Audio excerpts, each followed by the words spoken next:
Sizlere salam. Gelin biz bugün ören süýji, içi yer tudana musli, hem yer tudana bölecikli Charlotte tortuny ýasalyň. Charlotte torty şeýle seredende hem göze ýakymly, iste açyjy, ýsem yer tudanaň ak şokoladyň musynyň ýsi gelip gaty iste açyjy tagamly süýji tortlaryň biri. Gelin biz bugün şu torty ýasalyň. Oňa gerek zatlar ilk bilen çörek üçin bize 4 tane ýumurtga, 110 gram un, 90 gram şeker gerek. Bir paçka vanilin, azajygam duz gerek. İlk bilen ýumurtgalanmady mikseriň gabyna çakyp başlaýar. Mikseriň gabam öl ýa ýağ şoňal bolmaly, ýaly gurja arasa bolmaly, şonda gowy çişýär. Tortumyzyň çöregi. Onuň mikseri petejigine işlet başlaýar. Hemen birazjyk dudumy atýar. Onuň şekermiden azadan goşup başlaýar. Başda mikser petejigini işletýär, soňra waka güýçlenir, gowy güýçlütünde epetli wagt işletýär. Şu işläp durka vanilina maralykda goşmaly.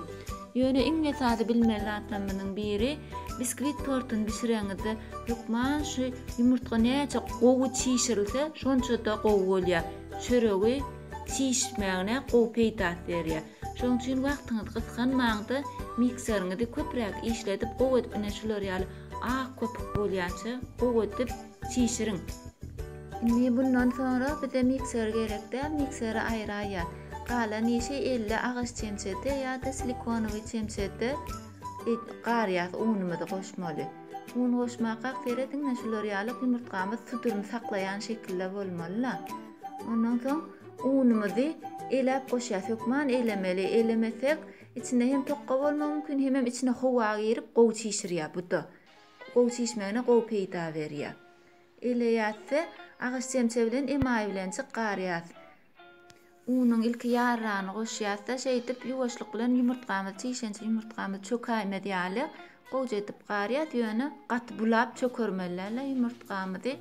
Soňam galan ýartyna meni elep goşýar. Tuxowkamydan başdan 175 derecede gradusda işletip goýýar. Tradugynyň hamirmi taýin bolana goýup pişirer ýaly. Hamirmi şoň ýaly gowy edip garamysyň, gowja ýylmanajyk hamir bolan soň 18 santimetrlik tegele gabymyza bir ucundan bir çemçesini goýýar. Şoň büýüne aşagyna 18 santimetr galybyň aşagyna falga etdim men.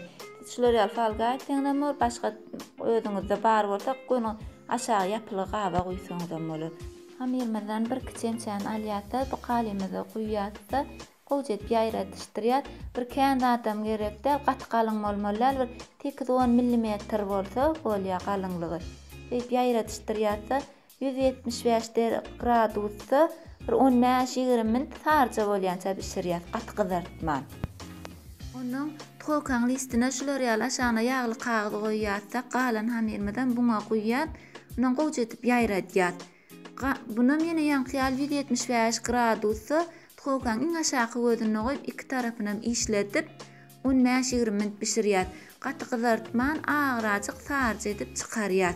Gaty kakatsaňyz o gaty bolar da rulet orap bolmaz. Şu 15 minut geçen soň çöp jagyşy bilen dürtüp görüň, eger çöp jagyşy guwry çyksa, şo bişdi, onuň çykaraýmaly tuxowkadan. Tortumyzyň çörekleri bişdi. Bular rulet üçin edenimiz. Buna birazjyk sowaýança goýýar, bir gat sowatmalar, 10-15 minut goýýar. Biram aşağı üçin tegelek. Bular kyn goýup bermeli, ol gowy sowaýança goýýar. Ruletimiziň kyny bolýan, gat sowamakka, ýylysy gitmäkä bir 10-15 minutdan soň aşagynyň kagydan aýyrýarsa, balymyzy ýukaryk edip çalýar. Bal çalmakka eger şulan gyrasy kakkan bolsa, şu taýlary piçak bilen ketip aýyrsaňyz bolar. Balymyzam şular ýaly gyzyl bal bolmaly, wiśnenki bolsa da bolýar, yer tudananky bolsa da bolýar. Şonu ýukaryk edip çalýar. Gyzyl bolsa owadan bolýar, hem tagamy süýji bolýar-da.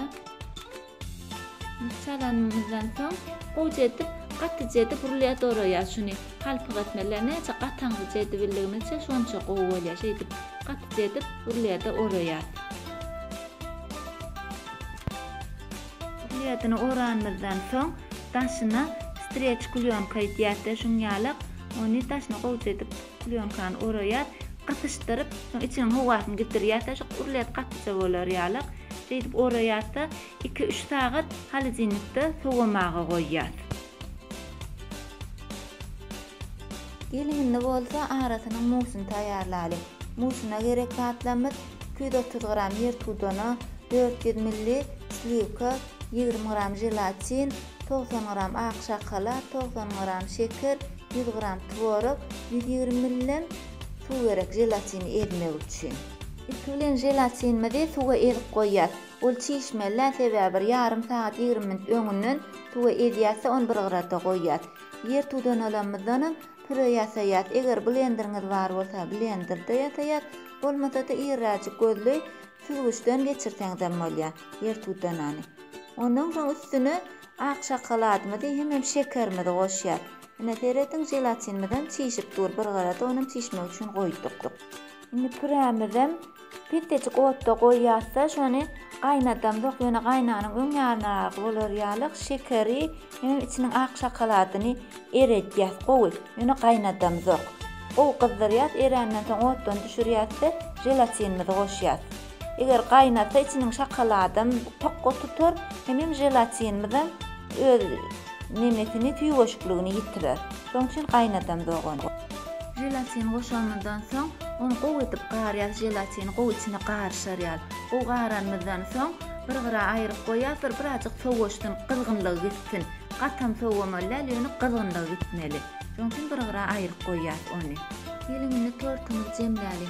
Ilki bilen şular ýaly eýleti 20 meter beýikligi 11 cm töweregi gap alýatda şoň içine streç klýonka çekýär. Onuň helki sowamagy oýan, halajynlykda oýan urletimiň alýatda onam inçecik edip ketişdirip başlaýar. Urletde bir barmak 1 cm töwereg edip ketýär. Sal galaňam etseňiz ýetmez. Şoň üçin inçecik edip ketişdirýär onu. Şular ýaly inçecik edip ýukaçyk edip ketişdirýär. Hergede ketenmizden soňam eger mümkinçiligiňiz bolsa bıçak süpüriň. Şonu çirçirşak bolmaz. Çirçirşak bolmaz ýaly hemen bıçagyňyzdan ýitije bıçak bolsun.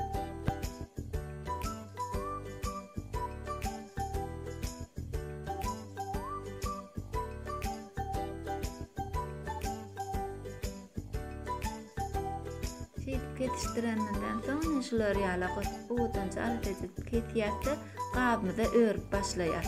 Gabymyza goýja tıkmışyk edip örýär, arasyny kän boşluk goýman. Eredin şular ýaly tıkmışdyryp örýär, gyralaryna ýetmese şuň ýaly ketişdirip goýsaňyzam bolýar. Muny halajynlykda goýýar bir sal. Nähäl sowamaga goýan püremize malýasa oň içine de tworog goşýar, onuň goýup blenderda garýar. Ondan başga bir gaba gowy sowadylan slivkany alýatsa mikserde işlet başlaýar. Bir çemçecik saharyny pudry goşýarsa gowy mikserde üzbad edýärse şişirip gowy suduryny saklaýança şişirýär. Ine şular ýaly bolýança mikserde işletýär bir sal. Indi muň üstüne gowy sowan musymyzam goşýar. Ilki adadan goşýar, emay bilen galanyň hemmesini hem goşýarsa garşdyrýar. Bakın birazjyk işlemeli, indi gatlyk haýaly işletsek içinden jelatin öz içinde duran ýerine doňar. Şoň üçin bakymça gaýdaşdyryp garşdyrýarsa taýýar urletli gabymyň içine goýup başlaýar. Ine ilk şeýde birazjyk mus goşýar, onuň doguralanja yer tudanalaryny içine tepeleşdirýär, aralaryna şeýdýärdi. Şeýdip gedekleşdirip muz hem onuň ýene yer tudany şulary goýup içini doldurýar. Gabymyň içini.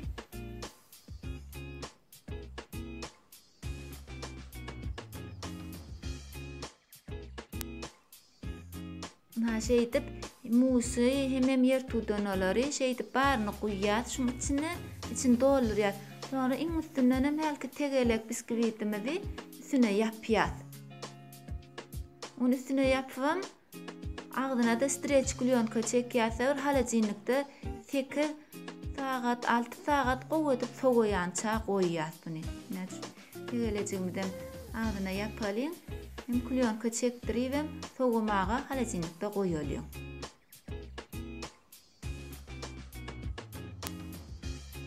Hani 6 saat geçti. Tortumu da gelin açık görelim. İlk şey paketlerine ayıralım. Ondan bir yalpacık ovadan tarelka alıp ona ağdaralım. Bismillah deyip açalım. Görünün ha? Ovadan mortardaş görünüşü. Görüşünü diyali. Bizim Charlotte tortumuz tayar oldu. Gelin ne olsa tortumu da kesip görelim. Ketenmeden musu bildiriya qataşıptır ol. Yam qava geçirenmeden meylagam yakımlıca yer tudonan iti ak şakaladın iti gelya. İşte açıcı iti gelip dur. İçim ören ovadan molya yer tudona ölecekleri musam alacak kadar lövsen son bir hili işte açıcı görünüşü var. Qatı tağamda tort bolya dedem şuları yali özünüz yasansanız üstünlük arzu ediyen işteğiniz açık olsun, noş olsun.